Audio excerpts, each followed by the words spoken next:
This is The Final Word. Good evening, I'm Alby Oxenreiter, and welcome to the stunningly spectacular Final Word. If you're keeping score at home, this is the show that invites you into the conversation. You can get your opinion on TV right here on Channel 11 every Sunday night, and without any further delay, let's introduce you to tonight's three panelists. Please welcome from 105.9 The X, Mark Madden. Some sad news right off the bat, Alby. Just another heart in need of rescue. Tawny Katane, R.I.P. And from our partner, DKPittsburghSports.com, Dan Kovacevic. Wait, Alby, what do you mean by stunningly spectacular? Do you not have expectations that this will be spectacular? Like it'll be stunning if that materializes? Just stunning in how spectacular it is. All right. From the Trib, also Steelers radio host, welcome back, Tim Benz. You know, the only thing that was really stunning about today is that the Pirates won a game at Wrigley Field where their 3-4-5 was Kai, Tom, Jacob Stallings, and Eric Gonzalez. You want stunning? That's stunning. Some of the topics we're talking about tonight, we're looking for 5 words. What internally or externally could stop the Penguins on their Stanley Cup mission? Which opponent do you like better in the first round for the Pens, Bruins or Isles? Tom Wilson, the Rangers' statement and fights, inconsistency with suspensions. What will it take for the NHL to get it right? And will it ever happen? Plus, national media having the Steelers at third, maybe fourth in the division. Well, now that the smoke is cleared, where do you have them at this moment in the AFC North? But first, the night's big topic. How do you think the Penguins season would have played out differently had there been no changes in upper management? Mark, start us off. Alby, it would not have played out one iota differently. And Brian Burke, the director of hockey ops, would be the first to tell you that. In fact, he said that to the media not too long ago, that this was just a good hockey team, and Hexie and I deserve no credit for the way it's come on. I would say Jim Rutherford might have made a few more trades, but the one trade they made that's worked out very well, getting Jeff Carter, was exactly the kind of trade Rutherford so often made. Draft picks for a guy who can help right now. So I don't think the management switcheroo affected the season one little bit. Dan, your take. Well, one part of the season, though, Mark, whenever the Penguins lost all those forwards to injury, remember that? And it all seemed to happen at one span. And a lot of people, myself included, were like, come on, Hextall, you got to go out and get somebody. You got to go out and get somebody. I am positive Jim, as Mark was just suggesting, would have been proactive and would have made moves there. All Hextall did in that moment was to call up Freddie Gaudreau. And at the time, it looked like, seriously, dude, that's all you're going to do here? It turned out to be a great move, not just for not messing up the chemistry or anything, but because Gaudreau has been a great contributor to this team. So I'm inclined to give them at least a little bit more credit than they're giving themselves. Tim? Yeah, I tend to agree with that last part of Dejan's statement there, which is if Jim Rutherford had stayed around as general manager, I think some more tinkering would have been done. And then we don't know how the outcome would have gone with whatever moves Rutherford tried to do. And would he have been as inclined to go out and get Carter, who has worked out much better than I ever thought he would, than Hextall was willing to go out and get Carter because Hextall thought and saw how Carter could fit in. All right. Alby, one more thing. New management might have got some veterans to play the right way by way of wanting to avoid being traded both before this year's deadline and moving forward. And I'm thinking Chris Letang when I say that because he's really played so systemically since the management change. This is fair. A reminder, keep those comments coming. You can find us on Twitter at WPXI Final Word, on Facebook at The Final Word. And now it's time for 5 words. Give us 5 words on what internally or externally could stop the Penguins on their Stanley Cup mission. The superstars don't show up. That's from Brian on Facebook. Goaltending, ours and theirs. And finally, from Twitter, only be stopped by themselves. Mark, Dayan, and Tim, 5 words now. What could stop the Penguins? Mark, you're first. I don't trust the goaltending, and that's no knock on Tristan Jarry, but the fact is, he's never won a playoff series. He's only played the one playoff game. So while Tristan Jarry's played mostly good this year, there has been inconsistency on his part, and until he does it, until he actually wins in the playoffs, we don't know that he can do it. Dejan, 5 words. Rask goes out of his mind. I look at the Boston Bruins as the team that probably represents the biggest threat to the Penguins in this division. I know that's not going to be a universal consensus, and I know it's not going to be something that's supported by looking at the standings, but the Bruins were 5-3 against Pittsburgh. Rask is still the class goaltender of the division. And when you're talking about the playoffs, as Mark just suggested, from the Pittsburgh perspective, you're talking about goaltending. That guy's done it before, and he can do it again. 5 words, Tim. I'm going to go with that internal option, Alby, and I'll say Pens stop playing systematic hockey. That's what concerns me, that prospect, because the last 2 years, for as offensively gifted as the Penguins have been, the puck just hasn't gone in the net. And when the puck doesn't go into the net, they tend to force things. And when they tend to force things, that happens around the blue lines in the neutral zone. That turns into turnovers. Turnovers turn into goals. So if they get away from their system-based approach that has been so true to them this season, and to a different degree was true to them in 16 and 17 when they won Stanley Cups, if they get away from that because they have trouble scoring again early, that might be what derails what has otherwise been a train that has gone down the tracks much smoother than I ever could have expected in the regular season for these Penguins. All right. Still to come, which opponent do you like better in the first round for the Penguins? Do you like the Bruins? Do you like the Islanders? And why? From Twitter, I will go against everyone and say Boston. It will be about matchups, but I really feel the 3rd and 4th lines of Pittsburgh are better than Boston. The panel's going to jump in on that topic when the final word continues. This is the final word.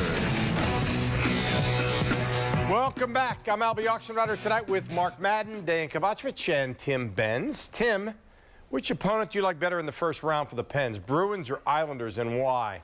Islanders for sure, because I think they've lost some starch as the regular season has gone along. The departure of Anders Lee due to injury has been a problem for them to overcome. I don't think they've got the injection of enthusiasm and results that maybe the Bruins got from Hall, certainly what the Penguins got from Carter. For all those reasons, I think I would rather see the Islanders as the opponent for the Penguins, not to mention the problems that the Bruins so often tend to pose for Pittsburgh, some of which was talked about in the last segment, and the be-all, end-all being, and I think Mark and Dejan both alluded to this, when you get the Bruins, you get the guy with the most experience and the most polish in net in Tuukka Rask as your opponent. All right, thanks, Tim. From Twitter, Islanders, Pens were 6-2 against them in the regular season, and the Islanders seem to be fading now. Dejan, you're next. Well, I'll feel a whole lot better about picking Penguins over Islanders, and for that matter, picking the Islanders for this particular answer if Brandon Tanev and Mike Matheson are healthy.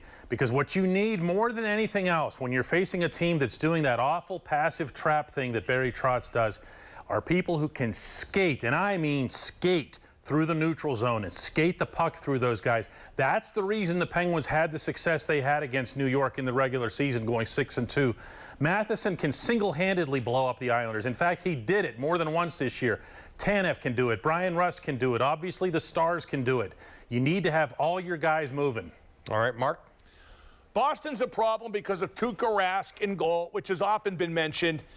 And even though Mike Sullivan, the Penguins coach, he likes the matchup of Crosby's line versus Bergeron's line, I do not. I don't think it's a killer, and I know the Bruins don't have Char to match up against Malkin anymore, but there are problems there with matchups, with Tuukka Rask, whereas the Islanders aren't as good as they were 2 years ago, not nearly when they swept the Penguins. Their defense core isn't as good, and they don't have much punch beyond Matthew Barzal. If the Penguins and Bruins play, it'll go 7. If the Penguins and Islanders play, it's Penguins in 5. All right, let's stay with hockey for one more topic. Okay, Dan, here's your chance. Tom Wilson, the Rangers statement, fights, inconsistencies with suspensions. What will it take for the league to get it right? Will that ever happen? Yeah, sure. I mean, it can. I mean, Gary Bettman's not going to live forever. I mean, ultimately, this all stops at his desk. We can all point to George Peros, the head of the player safety. We can point to Colin Campbell, the kind of behind-the-scenes dinosaur in the equation. And ultimately, this all comes to Gary's desk. You know, there was a report this week out of New York that suggested that Bettman was the one that overruled Peros on an earlier Wilson hit this year on Brandon Carlo from the Bruins that was brutal. Peros was just going to give him a fine for that. Bettman walks into his office and says no, and it ends up being 7 games. That's a pretty big difference right there. This has always been in the commissioner's hands. All right. From Facebook, this serial goon should have been suspended for the rest of the season in the playoffs. Tim, you're next. Well, to respond directly to that Facebook post, you know, the incident itself, what Wilson did against the Rangers, had that been in an isolated situation, to the arguments that Wilson's backers keep saying, we're not reacting like this, but it wasn't an isolated incident. He had done things like this so many times. Something like that is in his power to do in Madison Square Garden and to do again in the playoffs. And look, let me say this, back to our conversation about who the Penguins might face. I would love for it to be Bruins versus Capitals in the first round, not only because then the Pens can get the Islanders, but then those two can beat the snot out of each other. And if there's one city and one team that's been as aggrieved by Wilson as the Penguins have been, it's been the Boston Bruins. And maybe some of their guys will go after him and try to get a pound of flesh before the Capitals eventually get to the Penguins, or maybe Wilson, you know, extracts something from the Bruins before the Bruins advance to play the Pens. Mark? Mark my words. 1 year from now, or maybe 2 at the most, every team in the NHL will have a goon again. The league won't fix it. The league will never fix it. So since the league won't fix it, the teams will once again have to fix it. And a little side note, the cowardly New York Rangers, you watch. With their new GM, Chris Drury, they're going to bring back John Tortorella as the coach. Oh. And they will be a nightmare. They will become Goon Squad City. All right. Some Steelers to end this particular segment. Mark, national media has the Steelers at 3rd, maybe even 4th in the division. Now that the smoke is cleared from the draft, where do you have them at this moment? I think they're no worse than 3rd, and I don't think the Browns and Ravens are great teams by any means. So the Steelers, I do have them pegged 3rd, but they could easily rise. But a big factor for the Steelers is going to be who they play in the first game. The schedule gets released on Wednesday, and if the league puts them in prime time at Kansas City or at Green Bay or at Buffalo and they get killed and then it's 6 losses and 7, the Steelers aren't good enough to dig their way out of a hole. They're going to be as good as their start this year, which is a total reversal because they weren't nearly as good as their start last year. All right, let's get back to Twitter. I think the Steelers have as much chance as any team in the AFC North. Dan, we also had some votes for 4th. What do you think? 4th? Who did that? Who's picking Cincinnati ahead of the Steelers? Where do you see that? I mean, all Cincinnati did, to borrow one of Mark's favorite lines from his radio show, is go out and collect toys in the draft. You know, they didn't get done what they needed to get done, which was to keep their quarterback from dropping dead in the backfield. I'm not buying that at all. I'm never excessively impressed by the Browns, and I wasn't last year either. Remember, this team was really close to getting rid of Baker Mayfield, and Baker saved his Cleveland career with a playoff game that he didn't really do all that much in. Same goes for Baltimore. I think the Steelers and Baltimore are head-to-head, and it's not exactly gutsy predicting that the Steelers and the Ravens will duke it out for the first place in the AFC North, because they do that every year. Tim? Actually, what I say is they collect football cards. They didn't build a team. Sorry, Tim. I just don't think that the Steelers are going to slip so much that they're going to slip below the Bengals, but I also think what we saw at the end of last season was real. I think they patched some holes. I think they prevented some other holes from being created, but at the same time, they are bringing back a lot of guys that contributed to 1-5 down the stretch. So I think 3rd right now is right, and I think they're going to have to scurry to get in as the 7th or 6th wild card. And as we all know, those last couple of positions so often come down to tiebreakers. And keep this in mind. This dovetails with what Mark was saying earlier about the start for the Steelers. They have faded abysmally over the last 3 years. There's one extra week in the regular season, and that extra week could lead to them being out as opposed to them being in if they go down their normal path, which is slide just enough, and maybe they don't fall out of the playoff race. Mark's talking about what's important in week 1, and he's right, but at the same time, week 17 could be huge for this team, and late season collapses have been a problem the last 3 years. All right, thanks, everybody. When we come back, we're going to go around the horn on any topic. The final word is next. Welcome back. It's time now for the final word. Everybody gets a chance, and Tim Benz, you're first. Alby, I'll pick up where we left off before the commercial break on the Steelers, and I'll talk about T.J. Watt and how important he is this year as he was last year. He might need to be even better than what he was a season ago for the Steelers, where he's almost Defensive Player of the Year, and that's because there's no Bud Dupree on the other side. Alex Highsmith is good and learning, but I don't think he's ready to be the impact guy that Dupree was his last 2 years for the Steelers. And then after that, you don't have much of anything on the depth chart that's at all proven. Cassius Marsh, Quincy Roche, the 6th-round pick out of the University of Miami. Not only does Watt have to be as good as last year, he needs to be even better to help Highsmith on the other side. And, TJ, you're not allowed to get hurt. You can't even get a hangnail. You got to play all 17. All right, Mark, final word. Medina Spirit won the Kentucky Derby and then tested positive for performance-enhancing drugs. And his trainer, Bob Baffert, said, well, he didn't get it from us. We didn't give it to him. Oh, really? Did he get them from some guy at the gym, or maybe a street dealer, or maybe they got slipped into his mochaccino at Starbucks? I mean, come on.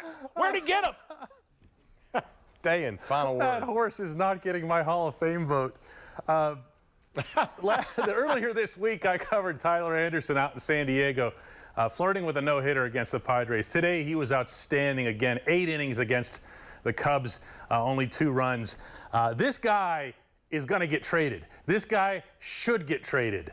This is why you bring in the 31-year-old on a 1-year, $2.5 million deal. You're hoping that he catches fire so that you can move him for prospects. I know there's going to be a push among some people. Go ahead and sign him. Just keep him.